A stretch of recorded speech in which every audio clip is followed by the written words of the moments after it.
अस्सलाम वालेकुम, my name is Abdul Majid Asif, मैं youtuber and blogger. Welcome back to my YouTube channel. अच्छा यार, आज हम पढ़ने जा रहे हैं चैप्टर 1 का तकरीबन आखिरी हिस्से ही चल रहे हैं। फर्स्ट ईयर की चैप्टर 1 का हम एंट्री टेस्ट की सीरीज़ पढ़ रहे हैं। इसमें बेसिकली हम मैथ्स को स्टार्ट कर रहे हैं और इसमें मैं आपको शॉर्ट ट्रिक्स वगैरह बता रहा हूँ for solving entry test for any engineering university, जिसमें यूईटी, जीकी, प्यास, नस्ट, ठीक है ना, इस तरह की यूनिवर्सिटीज़ आती हैं।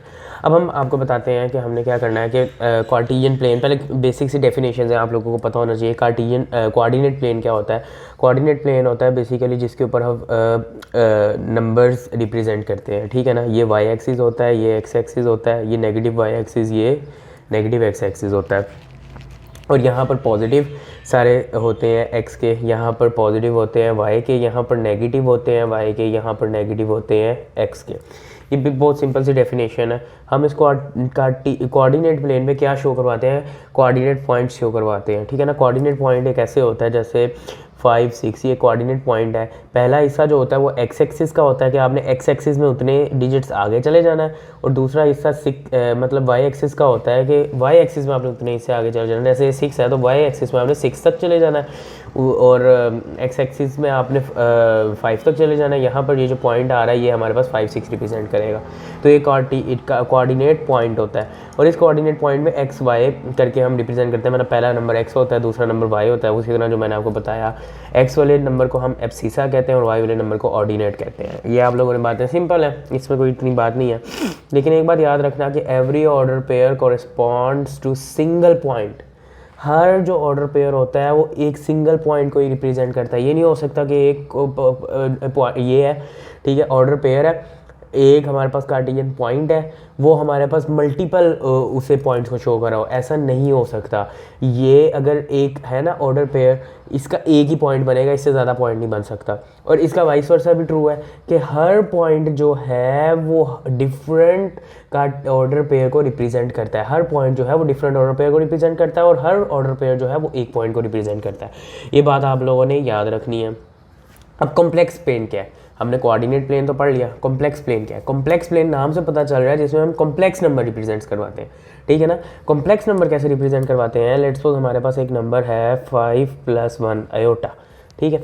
5 + 1 या चलो 3 कर लेते हैं। 3 + 1 आयोटा को रिप्रेजेंट करने के लिए 3 मैंने मूव करना है इधर एक्स एक्सिस में, ठीक है, और 1 मूव करना है मैंने वाई एक्सिस में।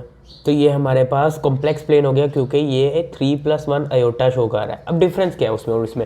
इसमें जो वाई एक्सिस होता है ये कॉम्प्लेक्स नंबर्स को शो कर रहा है, 1 आयोटा, 2 आयोटा, 3 आयोटा, -1, ठीक है ना। इसमें जो होता है कोऑर्डिनेट प्लेन होता है, इसमें रियल नंबर शो कर रहा होता है, ठीक है ना, रियल नंबर 1, 2, 3, 4। लेकिन यहाँ पर कॉम्प्लेक्स नंबर शो कर रहा होता है 1 आयोटा, 2 आयोटा, 3 आयोटा, और उस हिसाब से आप रिप्रेजेंट करवाते हो। ये बात याद रखना। आर्गन डायग्राम होता है जब आप एक ही डायग्राम के ऊपर, एक ही कॉम्प्लेक्स प्लेन के ऊपर 3-4 जब आप कॉम्प्लेक्स पॉइंट्स या कॉम्प्लेक्स नंबर रिप्रेजेंट करवा दो, वो आर्गन डायग्राम बन जाती है। लेट्स सपोज यहाँ पे मैंने ये शो करवा दिया, यहाँ पे मैंने एक 5 + 1 आयोटा भी शो करवा दिया। ये पॉइंट जो बनता था ये -2 आयोटा, -2, ये यहाँ पे शो करवा दिया, ठीक है ना। ये 3-4 पॉइंट जब मैंने शो करवाया तो आर्गन डायग्राम बन गई कॉम्प्लेक्स प्लेन के ऊपर जब मैंने रिप्रेजेंट करवाया। Modulus of complex number simple होता है। जब आपको एक कॉम्प्लेक्स नंबर दिया जाता है उसका मॉड्यूलस फाइंड क्या करना होता है? वो होता है x², मतलब पहले नंबर का स्क्वायर और दूसरे नंबर का स्क्वायर लेके अंडर रूट ले लो। सिंपल है, कोई मसला नहीं है। ये बात याद रखना, मॉड्यूलस बताता क्या है? जिस तरह डिस्टेंस का फॉर्मूला नहीं होता कॉम्प्लेक्स प्लेन में, आप लोगों को शायद पता हो, इसी तरह ये बताता है ओरिजिन से। ओरिजिन ये पॉइंट होता है, ओरिजिन से इस पॉइंट का डिफरेंस जिसका आप मॉड्यूलस ले रहे हो, इस पॉइंट का डिस्टेंस, ये बताता है मॉड्यूलस, ठीक है ना। ये बात याद रखनी है कि एक पॉइंट है, अगर उसका मॉड्यूलस, अगर वो कह देना मॉड्यूलस की बजाय इस तरह चेंज करके देते हैं, एंट्री टेस्ट में बच्चे कंफ्यूज हो जाते हैं कि ओरिजिन से इस कॉम्प्लेक्स नंबर का डिस्टेंस क्या है, तो आपने मॉड्यूलस ही फाइंड करना है तब भी, क्योंकि मॉड्यूलस आपको यही बताता है। बच्चे कंफ्यूज हो जाते हैं, गलत कराते हैं, पता नहीं क्या क्या कराते हैं।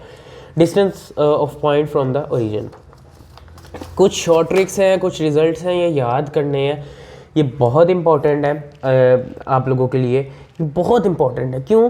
क्योंकि यार ये एमसीक्यूज़ को फास्टर बना देते हैं, आपके सॉल्व करने के फास्टर बना देते हैं। आप वैसे भी कर सकते हो, कोई मसला नहीं है, लेकिन इन्हें याद कर लोगे ना, इन्हें मेमोराइज कर लोगे। मैं हर वीडियो में शॉर्ट ट्रिक्स बताता हूँ, इस वीडियो में भी बता रहा हूँ।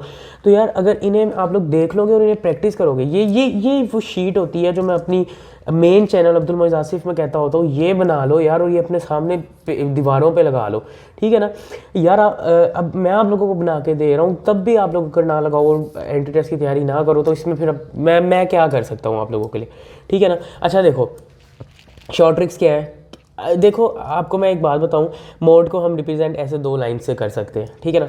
ये मोड होता है मॉड्यूलस जो हमने पीछे पढ़ के आए हैं। अब ये बात एक याद रखना कि अब मॉड्यूलस जो होता है, क्योंकि हम उसमें ए का स्क्वायर ले रहे हैं प्लस बी का स्क्वायर भी ले रहे हैं और अंडर रूट ले रहे हैं, वो ए का स्क्वायर भी लिया हमने, बी का स्क्वायर भी लिया, तो मुझे एक बात बताओ कि दोनों का स्क्वायर है तो दोनों के साइन जो है वो मैटर नहीं ना करते, क्योंकि दोनों इवेंचुअली दोनों का स्क्वायर ही हो जा रहा है, ठीक है। तो उसी से हमने कुछ रिजल्ट्स निकाले कि अगर मैंने जी का मॉड्यूलस लिया या फिर मैंने जी माइनस जी का मॉड्यूलस लिया, माइनस जी का मतलब माइनस ए माइनस बी, ठीक है, इनका स्क्वायर सॉरी, तो ये क्योंकि स्क्वायर जो हो रहा है तो डिपेंड नहीं करता नेगेटिव साइन में, नेगेटिव साइन पे पॉजिटिव ही हो जाना है, ये स्क्वायर ही हो जाना है। अच्छा उसके बाद आ गया मेरे पास जी का कॉन्जुगेट, जी का कॉन्जुगेट का मतलब है बी माइनस हो जाएगा, ठीक है, तो फिर भी ये डिपेंड नहीं करेगा। उसके बाद माइनस पहले इसका कॉन्जुगेट ले लो फिर इसका ये ले लो, तो वो इसी के इक्वल होगा ना, क्योंकि माइनस जी का कॉन्जुगेट जो होता है वो जी के इक्वल ही होता है। ये रिजल्ट हम आगे यूज़ भी करेंगे एमसीक्यूज में, आप देखना। अच्छा जी इंटू जी का कॉन्जुगेट का मल्टीप्लाई लोगे तो जी का स्क्वायर आ जाएगा आपके पास, ठीक है ना, जी का मोड लेके स्क्वायर कर लोगे तो वो आपके पास आ जाएगा। ये बात याद रखना कि ये एमसीक्यू यूज़ होगा। इसी तरह जी प्लस, अच्छा ये कॉन्जुगेट का रूल है, ये इसमें मोड नहीं आया, ये कॉन्जुगेट का रूल है कि अगर आपके पास जी1 है और आपके पास प्लस जी2 है तो आपके पास हो जाएगा, मतलब अलग-अलग ले लो तो इक्वल हो जाएगा, इसमें इतना मतलब मसला नहीं है। इसी तरह अगर आपने ऊपर इसका,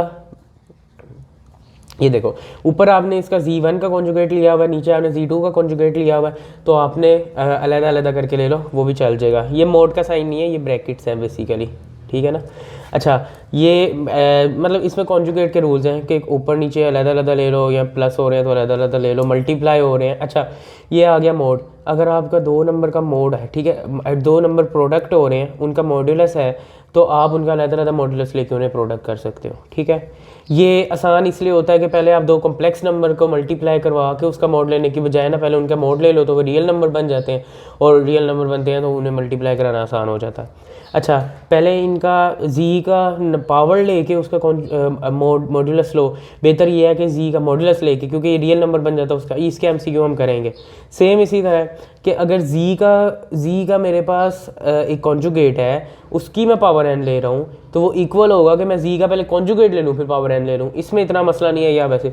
अच्छा कॉन्जुगेट नंबर्स में जो उनका वो होता है ना मॉड्यूलस, हम उसे कंपेयर नहीं कर सकते, हम ये नहीं कह सकते कि भाई जी1 प्लस जी2 जो है उसका जो मॉड्यूलस है वो लेस देन इक्वल टू होगा इसके मॉड्यूलस और इसके मॉड्यूलस से, या अगर इन दोनों का हमारे पास नहीं, हम इन दोनों का जो है ना मॉड्यूलस इसमें इक्वल नहीं आएगा, ये नहीं आएगा कि मैं जी1 प्लस जी2 करके उसका मॉड्यूलस लूँ तो वो इक्वल आ जाएगा अगर मैं इन दोनों का अलग-अलग लूँ। स्टूडेंट्स कंफ्यूज हो जाते हैं और क्या करते हैं कि कहते हैं यार जिस तरह ये कॉन्जुगेट वाला रूल था मॉड्यूलस वाला भी ऐसे ही रूल होगा, तो ऐसे नहीं होता। मॉड्यूलस वाले रूल में अगर आप जी1 प्लस जी2 करते हो ना और उसका मॉड्यूलस लेते हो तो वो लेस देन आता है जी1 का मॉड्यूलस प्लस जी2 का मॉड्यूलस। इसी तरह अगर आप लोग माइनस करते हो, ये माइनस का साइन है, माइनस करते हो तो यहाँ पर आप लोगों का ग्रेटर देन आता है जी1 और जी2 से। तो ये कुछ रूल्स हैं जिन्हें हम आगे एमसीक्यूज में यूज़ करेंगे। अच्छा एक और रूल, जी1 प्लस जी बार अगर करोगे, जी1 और जी का कॉन्जुगेट अगर मल्टीप्लाई करोगे तो 2 इंटू रियल नंबर ऑफ जी कर दो, मतलब अगर एक है ना 2 प्लस 3 आयोटा नंबर और आपने इसे प्लस करवाना है 2 माइनस 3 आयोटा से, ठीक है ना, आपने क्या करना है इसके रियल नंबर को 2 से मल्टीप्लाई करा दो, 4 आपका आंसर आ गया। इसी तरह ये है अगर आपने माइनस कराना है, मतलब 2 plus 3 iota minus 2 plus 3 iota करवाना है तो इसके इमेजिनरी नंबर को 2 से मल्टीप्लाई करा दो, आपके पास आंसर आ जाएगा, ठीक है ना। 2 3 6 सिंपल है। हम इसके एमसीक्यू सॉल्व करेंगे तो आप लोगों को और ज़्यादा पता चलेगा नेक्स्ट वीडियो में।